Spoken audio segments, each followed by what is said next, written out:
directly with the local authority on helping to drive the improvements in the primary school named. Question number 5, Miles Briggs. Thank you, Presiding Officer. To ask the Scottish Government what assessment it has made of the number of people who are not aware of a Do Not Resuscitate order being placed on their medical notes, including in relation to next of kin and power of attorney holders. Cabinet Secretary Neil Gray. Thank you, Presiding Officer. The Scottish Government does not centrally collect information or data relating to the number or use of Do Not Attempt cardiovascular resuscitation DNA CPR forms. As with all other clinical treatments, decisions about CPR should be based on the individual clinical circumstances and wishes of the patient and recorded appropriately. This is done in hard copy on a DNA CPR form, the existence of which is then recorded on an individual's key information summary. Such information is only shared for the purposes of direct care and is therefore not centrally collected. Miles Briggs. I thank the Cabinet Secretary for that answer and acknowledge the fact the Scottish Government are not collecting this information. There have been serious concerns raised, especially during the pandemic, with regards to the use of DNR, also known as Do Not Attempt resuscitation orders, and wondered where the Scottish Government actually are looking at changing that process and what investigation have ministers actually undertook to assess how many patients may still not be aware that they have a DNR order placed on their medical notes, and will the Cabinet Secretary look to review this and the collection of this data by the Scottish Government? Cabinet Secretary. I thank Miles Briggs for raising an issue which is obviously incredibly sensitive, and I recognise the strength of feeling that there will be for patients and for those that Miles Briggs seeks to represent today. In 2016, the DNA CPR policy was reviewed to reflect feedback and changes in the UK-wide National Good Practice guidance from the British Medical Association, the Royal College of Nursing and the Resuscitation Council UK. Legal changes resulting from case law and specialist legal advice was provided as part of the formation of the policy, and the Scottish Government continually reviews best practice and advice relating to resuscitation. We are undertaking work to improve our electronic recording systems to allow us to provide more clarity on care planning at a local and national level, and recognising the sensitivity here, if there is further discussion that would be helpful for Miles Briggs in a more private space, I'd be happy to facilitate that. Question number 6, Elena Whittam. To ask the Scottish Government whether it will provide an update on what action it is taking to improve access to audiology services. Minister Jenny Minto. Thank you. Audiology is being considered as a clinical priority area, and improvement work is now being progressed through the National Planning and Delivery Board arrangements led by the Chief Operating Officer NHS Scotland. I wrote to the Health and Social Care and Sport Committee on the 23rd of September to outline this work, and committed to writing to the committee again in January 2025 with a further update of progress. Elena Whittam. I thank the Minister for her answer. The Minister will know that it is cost-effective to provide hearing loss services for adults in the community rather than in hospitals, and that primary care and high street audiologists are expert clinicians who can improve access to care in communities throughout Scotland, timely addressing hearing loss at the right time to reduce associated loneliness and isolation. Does the Minister agree with me that we could benefit from approaching hearing loss in Scotland the same way we approach eye tests in the community? As per Specsavers' recent report, it's time to talk about hearing, to improve patient experience and relieve pressures on valuable NHS resources. Minister. I thank Elena Whittam for her question and recognise, as I have visited a glaucoma service on the High Street, the benefit that that has given to patients, as Elena Whittam outlined. We remain committed to our vision for an integrated community-based hearing service in Scotland. In considering the future direction for the sector, it's right we move forward in step with the work of the independent review on audiology. This, together with the wider financial and strategic context in which we are currently operating, has necessitated the rephasing of our commitment on community hearing. However, we are continuing to work with NHS third sector and private providers to identify appropriate models for community care for any future service reform, ensuring those with lived experience inform this work. Brief supplementary, Carol Mockin. Thank you, Presiding Officer. People in the south of Scotland are continuing to report to me they are being left to navigate a very bureaucratic maze just to get proper diagnosis. That's a year after NHS audiology services were highlighted as having a multiple systemic problem by an independent review. So can the Minister commit to some urgency around dealing with this bureaucratic maze? Minister.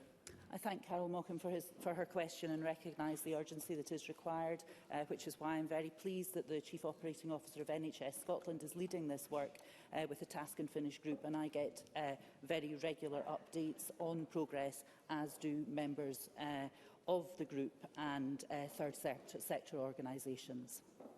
Question number 7, James Dornan. To ask the Scottish Government whether it will provide an update on the annual performance of Social Security Scotland in 2023-24. Cabinet Secretary. Social Security Scotland published their annual reports and accounts and the Chartered Measurement Framework results this week. Findings show 90% of respondents say their overall experience was very good or good. And in the last financial year, we paid over £1.9 billion to people across Scotland. During that time, we have launched carer support payment nationally and a pilot of pension age disability payment. We now deliver 15 benefits, 7 of which are only available in Scotland. James Dornan. I thank the Cabinet Secretary for that answer. And of the £1.9 billion issued in devolved social security payments across Scotland, over £277 million was invested in Glasgow, including to my Glasgow constituents. Can the Cabinet Secretary outline for Glasgow and for Scotland as a whole how much of Social Security Scotland's investment went to devolved benefits unique to Scotland, not available anywhere else in the UK, such as the transformative Scottish Child Payment? Cabinet Secretary. In 2023-24, Social Security Scotland invested £500 million in benefits unique to Scotland. Of this, £80 million was invested in the Glasgow City area. Our investment will support 1.4 million people this year, around 1 in 4 people in Scotland. And Social Security Scotland's benefits are helping keeping children out of poverty, assisting people to deal with the rising living costs, as well as supporting disabled people and carers who devote their time to care for others. Number 8, Mark Ruskell. Thank you. To ask the Scottish Government what its response is to His Majesty's Inspectorate of Constabulary in Scotland's latest report on road policing. Cabinet Secretary Angela Constance. Presiding Officer, my thoughts are with all of those who have been affected by road death. And I am grateful to HMICS for producing the report, and while it is for the Chief Constable to determine how to allocate her resources, I welcome confirmation that the service is already taking action to address the issues raised, including the identification and implementation of a sustainable model for road policing. Mark Ruskell.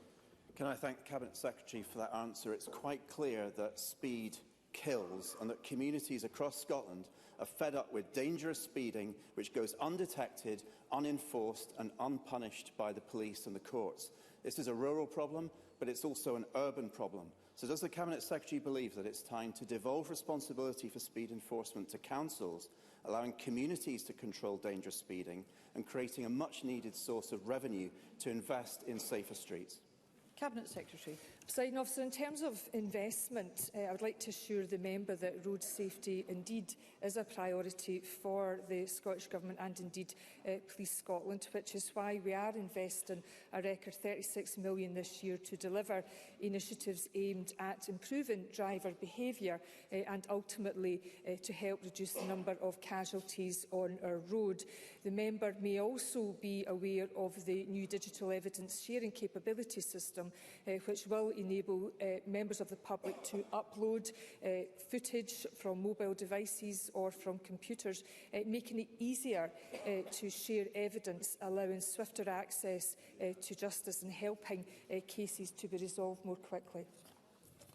Thank you. That concludes general questions. The next item of business is First Minister's questions. At question number 1, I call Russell Finlay. Thank you, Presiding Officer. The Auditor-General's latest report on SNP government spending and public services is absolutely scathing.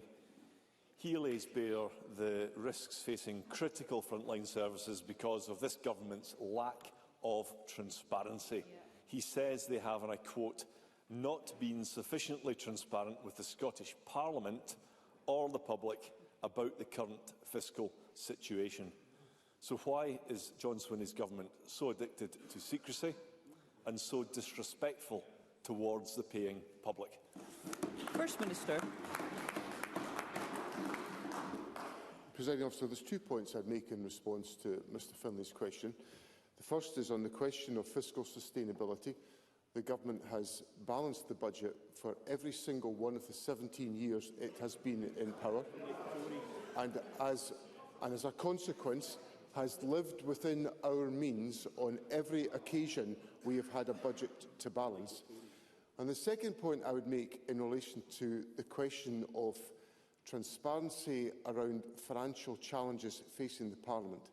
I don't think anyone listening to anything that ministers have said over the course of the last 14 years could have in any way escaped the setting out of the reality that the fiscal constraint of the austerity of the Conservatives has put unbearable burdens on our public finances, and this Government has delivered against that formidably difficult climate.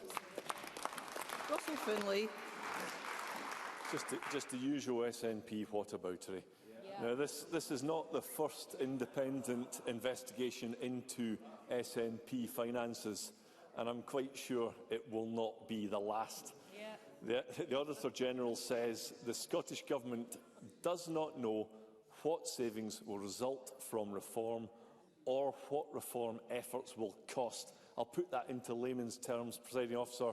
This chaotic government doesn't have a clue.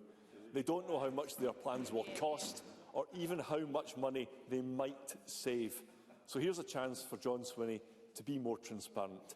Does he have any idea at all, how much his proposed reforms will save taxpayers? First Minister. Presiding Officer, the Government, as I said in my first answer, has lived within the resources that are available to us. We have balanced the budget. Is that not evidence enough for Mr Finlay that this Government is able to manage the public finances whenever we have the opportunity to do so?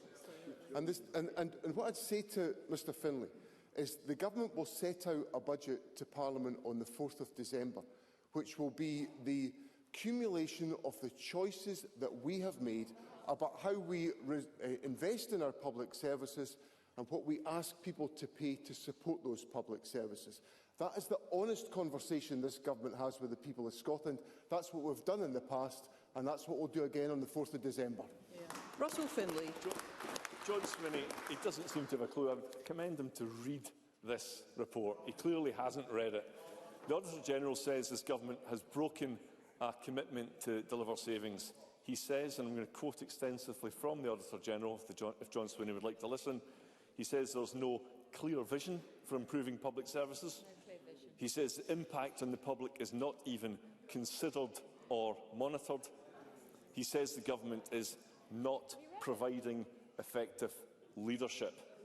So under the SNP, there's no leadership, no transparency, no answers, just broken promises, pathetic excuses and making it up as they go along. This is what a John Swinney government really looks like, doesn't it? First Minister. I think Russell Finlay might be in a slightly stronger position to argue for his case if he Excuse me, First Minister. I would ask members to refrain from interrupting those who have been called to speak. First Minister. I think, Presiding Officer, Mr Finlay might be in a slightly stronger position to provide analytical support to Parliament if he hadn't been the person that argued that I should follow the example of Liz Truss. Because if I'd followed the example of Liz Truss, we would have acute problems in the balancing of our budget this year, because Liz Truss and her loyal Scottish ally Russell Finlay would have taken us to the economic and fiscal disaster that she inflicted on the United Kingdom. And all I can say is thank goodness I never inflicted that on Scotland. Russell Finlay. Deary me, it's not my party that's under investigation for financial fraud and is this week sacking half its staff, for goodness sakes. John Swinney will leave public services even worse off and waste taxpayers' money on a grand scale. The Auditor-General states it plainly. The Scottish Government cannot afford its current spending choices. Auditor-General reports are like Groundhog Day, the same problems laid bare year after year after year, but the SNP never ever learning from their mistakes. Instead, the SNP get broken SNP promises and broken public services. SNP ministers casually wasting public money with absolutely no regard for hard-working taxpayers. And doesn't this latest report prove once and for all that John Swinney and the SNP cannot be trusted with our public finances? First Minister. These issues, of course, will be considered as part of the parliamentary consideration of the budget, which will come after the 4th of December when the Finance Secretary sets out our proposals to Parliament.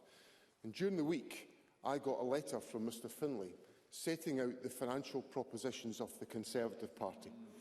And on one side, Mr Finlay argued for a tax cut which would cost, in his estimation, not mine, his estimation, £1 billion, £1,000 million. And on the other side, Mr Finlay gave me a paragraph of the savings that will be delivered to achieve his £1,000 million tax cut. And those savings amount to the grand total of £53.74 million. So there's a £950 million gaping hole in Mr Finlay's arguments to me this week. Don't dare come here and lecture me about the public finances with the ineptitude that you've put forward in your letter to me this week.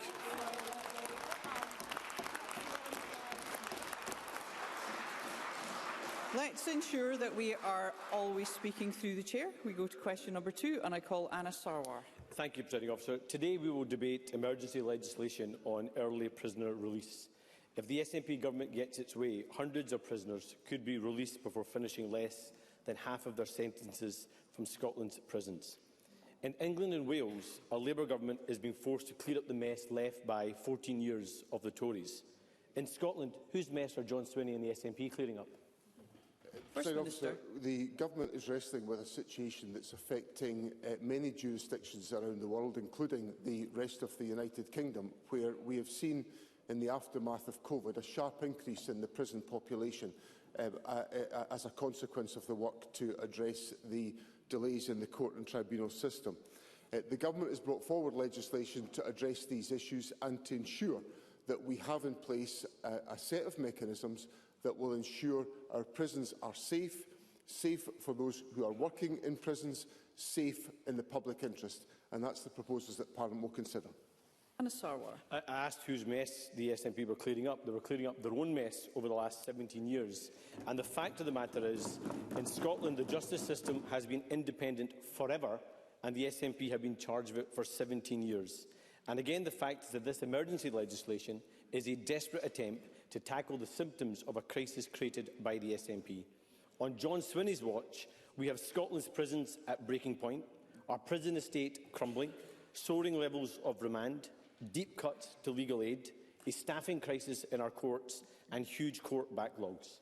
And warning after warning has been ignored from the Chief Inspector of the Prisons, COSLA, Community Justice Scotland, Victim Support Scotland and the Scottish Prison Service. So why does John Swinney think that after 17 years of failure, the answer is to give more power through emergency legislation to this incompetent SNP government that has failed to manage and reform our criminal justice system? Minister. President Officer, on the question of investment and reform in our criminal justice system, let me just give Mr Sarwar some facts. We've increased investment in justice through a 10% increase in the Prison Services resource budget for this year alone. So that's in relation to prisons. In relation to community justice, which is one of the other issues that Mr Sarwar raised with me, we expanded the investment in community justice this year by £14 million to a total of £148 million to further strengthen the alternatives to custody, which is exactly the direction of travel that I think Mr Sarwar is trying to suggest to me we should pursue. In addition to that, we've increased the use of electronically monitored bail, which is one of the key issues in relation to remand. And then also, as a consequence of the reforms that we brought forward in the Children, Care and Justice Scotland Act, we've been able to free up accommodation in HMP and the Young Offenders Institution at Pullman to accommodate more prisoners. So the Government is taking the reform action that is required to address a situation that is affecting all jurisdictions that are addressing the post-COVID pandemic increase in the number of prisoners that are emerging. And there are steps being taken, which Parliament has had discussions about the approaches to the advice in relation to the pursuit of remand, which the Lord Advocate has set out to Parliament, which is just one of a number of interventions to address the significant issue that Mr Sarwar raises with me. Anna Sarwar. Presiding Officer, to be frank, the First Minister has his head in the sand. And just this morning, the Auditor-General said the Scottish Government is not providing effective leadership on reform, and they are reacting to events rather than making fundamental changes. And he also warned that they are keeping the public in the dark about the scale of the crisis in our public services. But despite this, just 2 weeks ago, John Swinney said there was no need for a change in direction. But after 17 years of this SNP government, every institution is weaker. Our NHS is in crisis, with 1 in 6 Scots on a waiting list. Our education system is in crisis, with standards falling. Our housing system is in crisis, with 10,000 children living in temporary accommodation. Our justice system is in crisis, with victims being failed. So the need for reform and a new direction has never been clearer. So why is it that John Swinney and the SNP only have to offer more excuses, focusing on inputs, more incompetence, more waste and managed decline? First Minister. As ever, Mr Sarwar skates past some of the evidence on all of this. So let's take housing, for example. Mr Sarwar knows full well that this government's record on affordable housing is that we have built more affordable houses per head of population than any other part of the United Kingdom in recent years in the face of the unbridled austerity of the Conservatives. We have seen increases in activity in the National Health Service, in both operations and in the number of day cases being undertaken to erode the waiting lists that have accumulated as a consequence of COVID. Now, of course, there are challenges in the public finances. I have rehearsed to Parliament on almost every occasion. I have answered First Minister's questions since I took office in May about the challenge of the public finances. And Mr Sarwar has taken issue with the issues that I have brought forward in that respect. But when we look at the budget issues we are wrestling with now, particularly as we debated yesterday in Parliament, employers' national insurance contributions, what we find is that while the Labour government is offering increases in funding, which amount to 1% in our budget once inflation is taken into account, £400 million, on the other hand, we are facing increased employer national insurance contributions of £600 million. So what we have is a Labour government in London giving with the one hand and taking away with the other. That is austerity by the back door, and that's what Labour is delivering to Scotland. Question number 3, Lorna Slater. In Scotland, there are over 10,000 deaths a year as a direct result of alcohol, tobacco and obesity. Minimum unit pricing on alcohol in Scotland reduces the harms from cheap booze, but at present it is supermarkets and large retailers who profit from the increased price of alcohol, while our NHS is struggling. That's why, when the Scottish Greens were in government, we secured a commitment to reintroduce a levy on retailers profiting from the sale of alcohol and tobacco, which would help fund NHS services. Can the First Minister confirm whether his government still supports a public health levy, and will it be included in the draft budget when that is published in 2 weeks' time? First Minister. President Officer, these are issues that are very important. Lawrence Slater raises an important question about the impact of tobacco and alcohol misuse and the impact that can have on the health of the population. The Government has, of course, taken significant action in relation to minimum unit pricing, and we will continue to focus on measures to tackle this significant factor. As to the question of a public health supplement, that will be considered as part of the budget process, and of course I'm not at liberty at this stage to conclude on those issues until the budget comes to Parliament in December. Lorna Slater.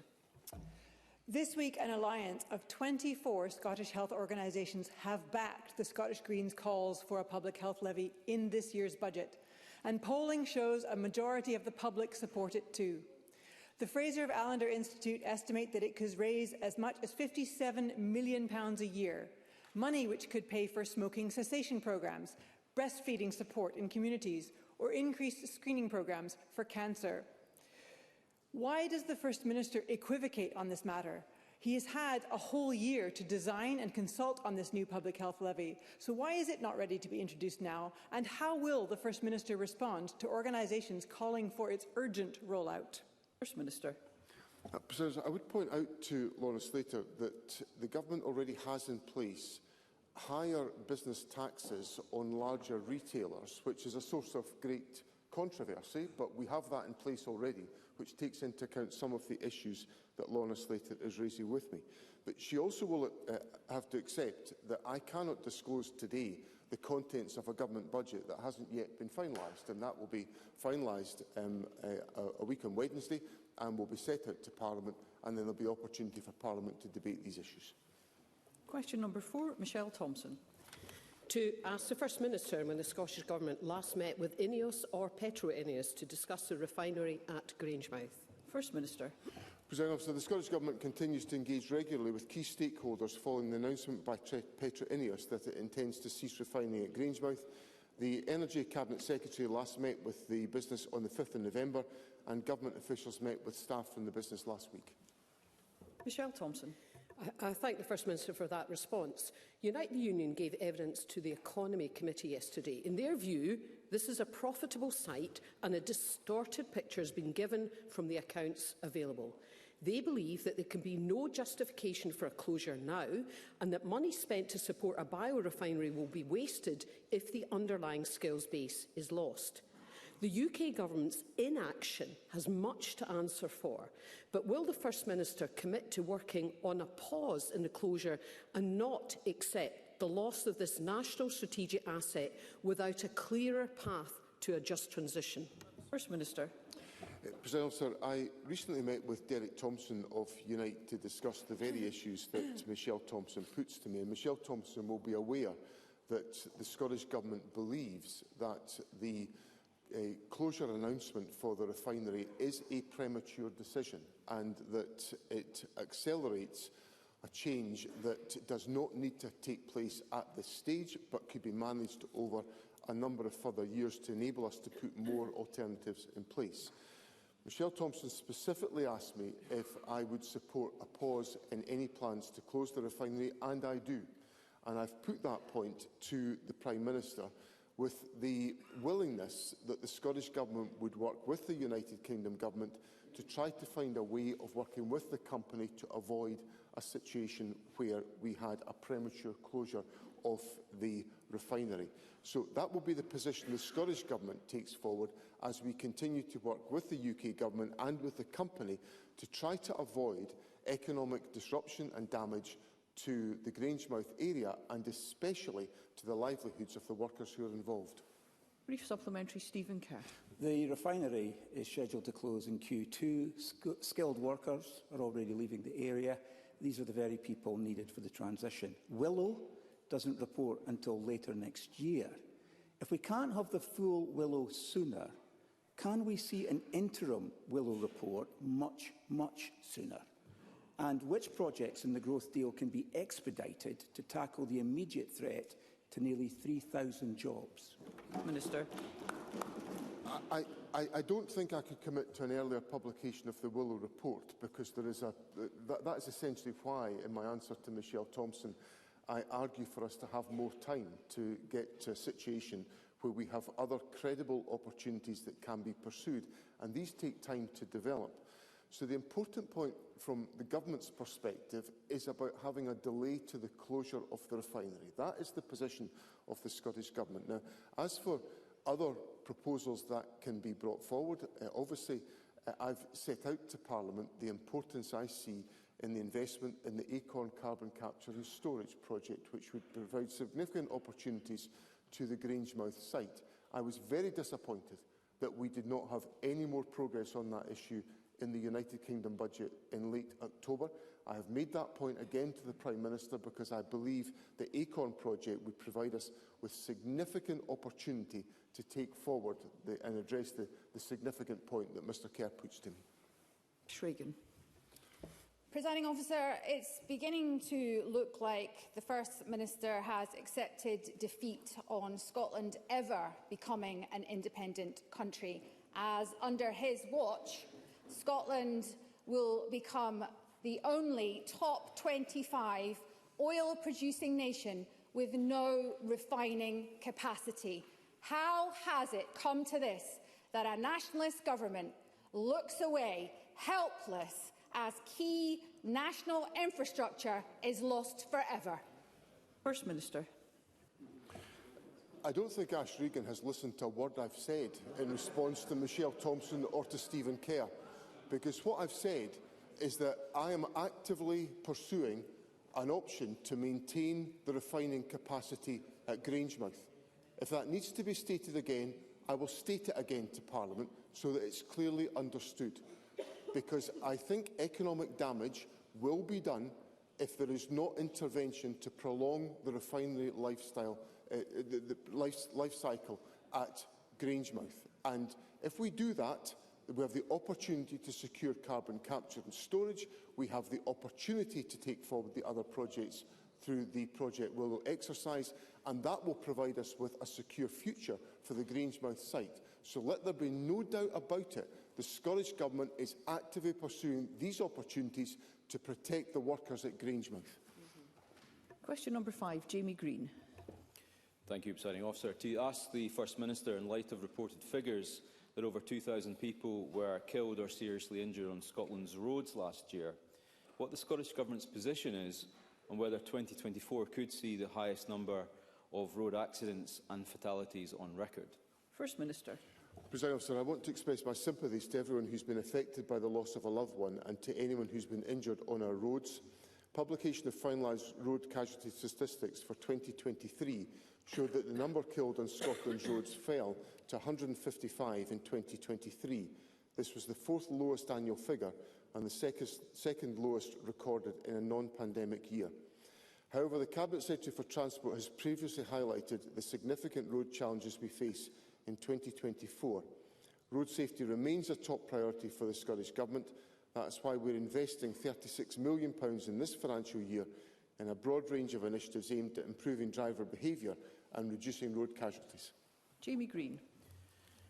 I agree that one death on our roads is one death too many. Too many families have lost loved ones on Scotland's roads, and I think it's incumbent on all of us to see that trajectory go down and not up this year or in future years. But here's the reality of Scotland's roads. There's a £2.5 billion backlog of road repairs, and that doesn't include what is necessary to upgrade or improve some of the accident hotspots like the A9, the A96 and the A77, bearing in mind that 65% of road deaths occur on rural roads.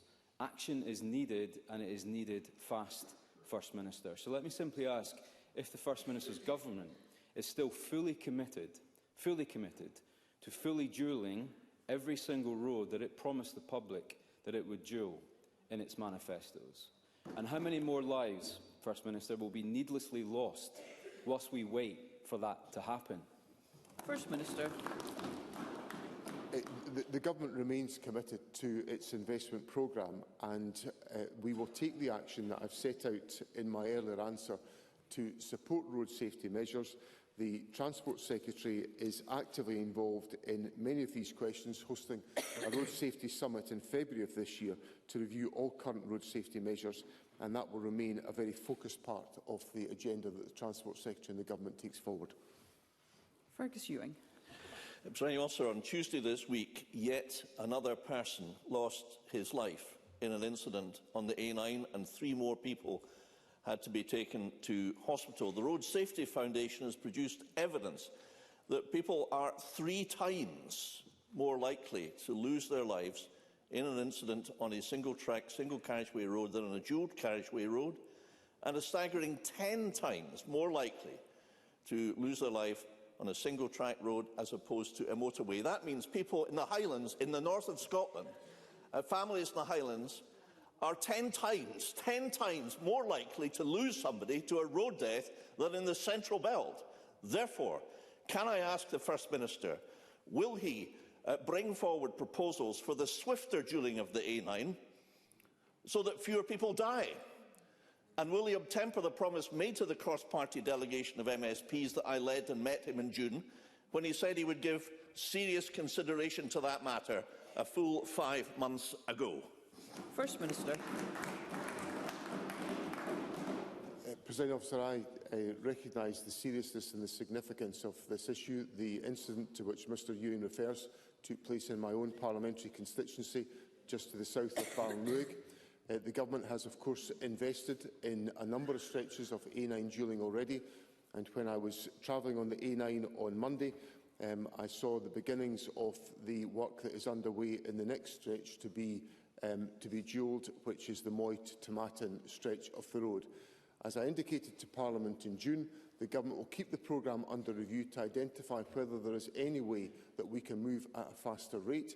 Officials are in the process of considering the implications of resequencing or accelerating completion of the A9 dualling programme, and the Cabinet Secretary for Transport has asked that a report on the findings of this work be published when that is complete. And I take this opportunity to extend my sympathies to the family of the individual who lost their life on the A9 on Tuesday, and to all those who were affected by the incident. Baker. Thank you, Presiding Officer. This week is UK Road Safety Week, that's organised by BREAK, and the Scottish Government Road Safety Framework did include a commitment to hold a Scottish Road Safety Week each year, the first taking place in March 2022, but there has not been another one. Has this commitment been dropped? And the Scottish Government also committed to raising a national conversation on road safety in 2022. When can we expect to see any progress on this, given that Transport Scotland say they received no resources to deliver either of these initiatives? First Minister. Presiding Officer, the Government works closely with BREAK to provide support to victims of road crashes. Officials last met with the organisation earlier this month on the 1st of November. In addition to that, the Government hosted a road safety summit in February of 2024 to review all current road safety measures and to help to identify new strategies to support action towards our 2030 casualty reduction targets. And we will work constructively with different organisations that represent victims of road traffic incidents to ensure that they are well supported in addressing the points that Claire Baker puts to me. Question number 6, Colin Smith.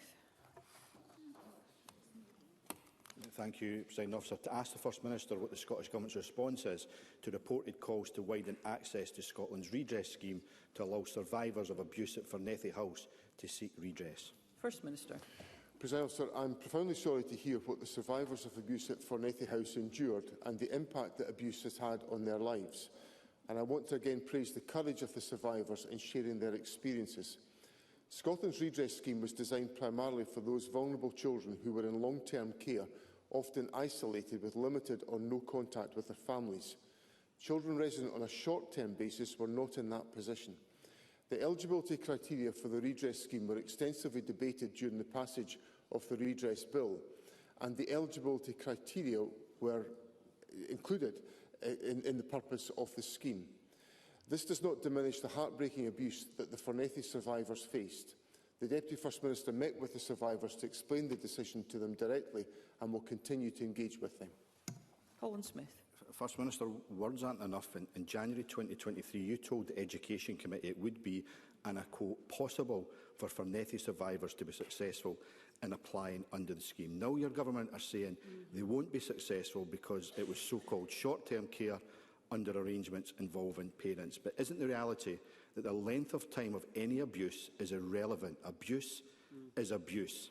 And these wee girls were sent to Firnethi as a result of clear direction from the state, cut off from their parents and subjected to unimaginable physical, mental and in some cases sexual abuse by staff employed by the state. But the state has utterly failed to take responsibility. So, First Minister, will your government now take responsibility? Will it do the right thing and widen access to the redress scheme for these brave survivors? First Minister. Presiding Officer, I recognise the significance of and the seriousness of this issue, and indeed as the person who took the redress bill through Parliament, I did all that I could within the parliamentary passage of the bill to ensure that the scheme we brought forward was as extensive and as comprehensive as it could be. Now, the comments to which Mr Smith referred were made by me during an evidence session with the Education Committee at a time when public authorities were still researching the basis upon which and the circumstances in which children were placed in Firnethi House, which would have a bearing on eligibility for the redress scheme that Parliament approved. Now, the independent research that was undertaken as part of the commitments given to the Firnethi survivors reported that, in such records as those that exist, indicate that children were primarily placed in Firnethi for short-term care with the agreement of their parents, which is fundamentally different to the scheme that the Parliament legislated for. Firnethi House will be a case study in the next phase of the Scottish Child Abuse Inquiry, and there will be an opportunity for further exploration of the issues and the circumstances involved in these cases. Thank you. We move to general and constituency supplementaries, and I call Claire Haughey. Thank you, Presiding Officer. With energy prices set to rise again in January, households across Scotland will be facing significant pressures when it comes to heating their homes this winter. During the election campaign, Labour promised to cut fuel bills by £300. However, instead, bills have gone up. And while this government is delivering the low-income winter heating payment and other initiatives to support those most in need, the UK Labour government is callously cutting the winter fuel payment to pensioners. Will the First Minister join me in calling on the UK government to make good on their manifesto commitment to tackle rising fuel bills and reverse their winter fuel cut? First Minister. Presiding Officer, I think members of the public will be stunned that a Labour government that promised to reduce fuel bills by on average £300 has actually seen those bills increase in October, with the likelihood of further increases coming in January again. To compound that difficult situation, the withdrawal of the winter heating payment means that over 400,000 eligible people on low incomes will lose entitlement as a consequence. So this is a very serious situation that faces particularly pensioners in our society today, and I make the plea today that I think is absolutely central to what we need to do to get the UK government to reverse an unwarranted cut in winter fuel payments, which is damaging the livelihoods and the circumstances of pensioners in Scotland. Gossel. Thank you, Presiding Officer. Shocking figures released this week on domestic abuse indicated that cases reported to Police Scotland had risen by 3%. This equals to almost 64,000 cases. That is one incident every 10 minutes. Behind every number, there is a terrible real-life story. Next week marks the beginning of the 16 days of activism against gender-based violence. However, these latest horrific statistics show that we are moving backwards, not forwards. Therefore, I would like to ask the First Minister, when will his government stand with survivors and take concrete action to eliminate domestic abuse by supporting my Prevention of Domestic Abuse Scotland bill, which will protect victims of domestic abuse and has been backed by organisations and survivors? First Minister. Presiding Officer, on Pam Gossel's bill, the Government is engaging with Pam Gossel on this question, and the Cabinet Secretary for Justice had a productive meeting with Pam Gossel on the 25th of September, and we will of course consider full details when we have further detail on the component parts of the bill. In relation to her comments on the Government's approach to domestic abuse, I would remind Parliament that the Government introduced and Parliament supported the Domestic Abuse Scotland Act 2018, which was introduced in the subsequent year, and that strengthened the legal protection for victims of domestic abuse and significantly increased the constraints on any perpetrators of domestic abuse. Now, the figures that Pam Gossel referred to are unacceptable, but they are an indication that more individuals are coming forward to raise to report offences and to make sure the perpetrators of domestic violence are brought to account. Fundamentally, what has got to change here is the behaviour of men. Men's behaviour has got to change. The Government will put in place the legislative framework to enable that to be the case. But fundamentally, the behaviour of men has got to change and domestic violence has got to come to an end, and it will only happen when the behaviour of men changes. Colleen McNeill. The Herald have been running an excellent series this week highlighting the crisis in legal aid, but it's not only criminal legal aid where lawyers are abandoning their profession, but civil legal aid. 4 out of 5 lawyers working in civil legal aid in Glasgow will no longer take on protective order cases for victims of domestic abuse, because in 1999 lawyers accepted the principle of one fee of £500 for work in a single case, and 25 years later that fee is only £572 and more work is required. And that has resulted in many young lawyers entering the legal profession with better options, including Crown Office. So does the First Minister accept that it is a crisis and that it would be reprehensible if domestic abuse victims cannot access a lawyer? Does the First Minister agree that the way forward is for Scotland to invest in the whole legal aid system, the whole justice system, by an annual uprating of fees, but invigorating the trainee scheme to encourage young lawyers to choose this branch of the legal profession to demonstrate that there is a future for legal aid in Scotland? First Minister. I think it's absolutely essential that young lawyers emerging into the legal profession are entering a whole variety of different elements of the legal profession. So the points that are made by Polly McNeill in that respect are absolutely valid. There is, of course, evidence from the Scottish Legal Aid Board that shows that cases involving allegations of domestic abuse are coming through the judicial system, and that is welcome, because it's important that those that are reporting potential crimes are able to see those crimes pursued as part of the judicial system. The Government will engage actively on the questions in relation to the future of legal aid. We recognise that reform is needed in the legal aid system, which is why our vision, our document, Our Vision for Justice in Scotland, contains an action plan to reform the legal aid system, and we will take forward the actions that are set out in that document. Colin Beattie. It is now over 1,000 days since Putin launched his full-scale invasion of Ukraine. 1,000 days of courageous resistance and sacrifice by the Ukrainian people. How has the Scottish Government supported Ukrainians, and what assurance can the First Minister give that Scotland will continue to stand in solidarity with Ukraine for as long as it takes? First Minister.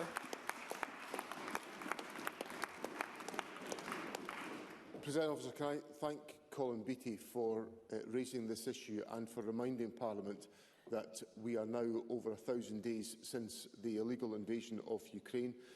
There is absolutely no justification for the illegal invasion of Ukraine, and the Russian aggression has to be repelled. Scotland has stood in solidarity with Ukraine.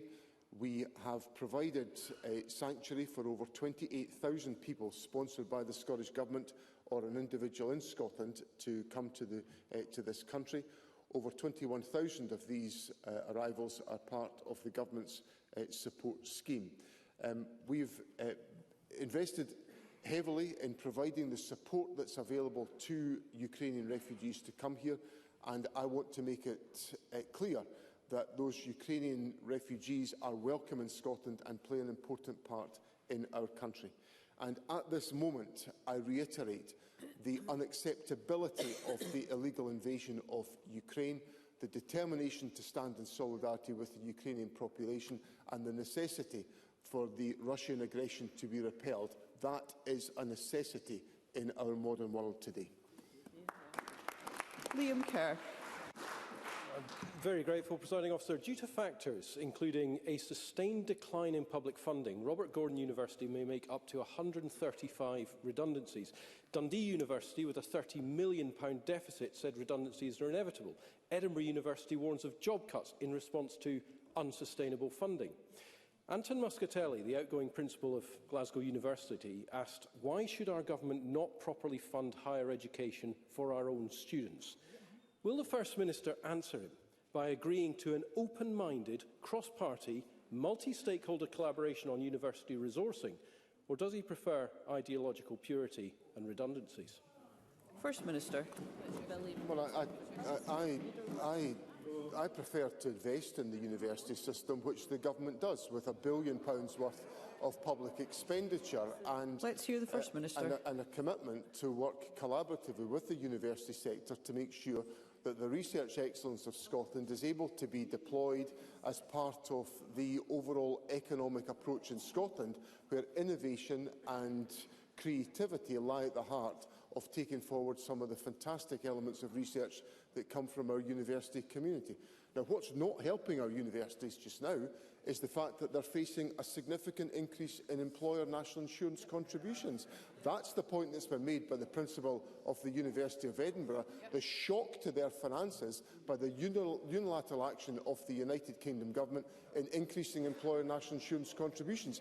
It's another argument for why that particular policy approach by the UK Government needs to be reversed. Daniel Johnson. Thank you, Presiding Officer. The First Minister may have seen reports that airport travel company Cavu, who have taken over a passenger lounge at Edinburgh Airport, intend to make 16 people redundant by exploiting a loophole in the law rather than undertaking the usual 2p transfers one might expect. So does the First Minister agree with me that this is not only morally reprehensible, but that in a time of tight labour markets, this sort of fire and rehire practice is entirely counterproductive for anyone seeking to be a responsible employer? And secondly, I've already written to the Chief Executive of Cavu asking him to reconsider not to put people out of work just weeks before Christmas. Will he do likewise? First Minister. Well, obviously, in any circumstances of this nature, the government's commitment is to the Fair Work principles.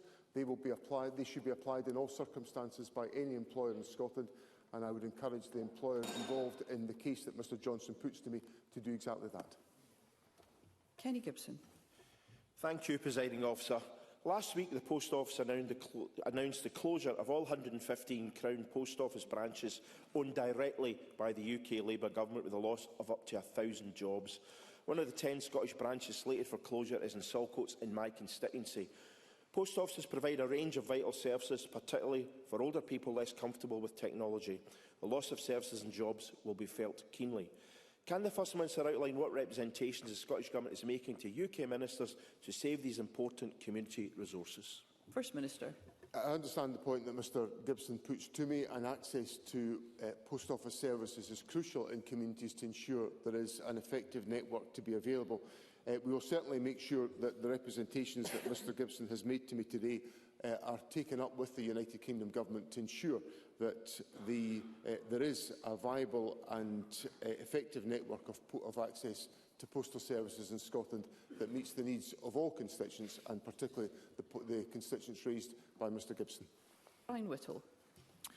Thank you, Presiding Officer. The First Minister will be aware of a recently published report entitled Valuing Carers.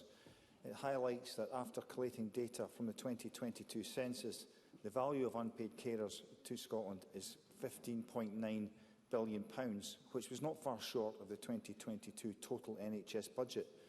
So will the First Minister join me in recognising the contribution of unpaid carers, and what more can the Scottish Government do to ensure they are properly supported? First Minister. I'm very happy to associate myself with the comments made by Mr Whittle.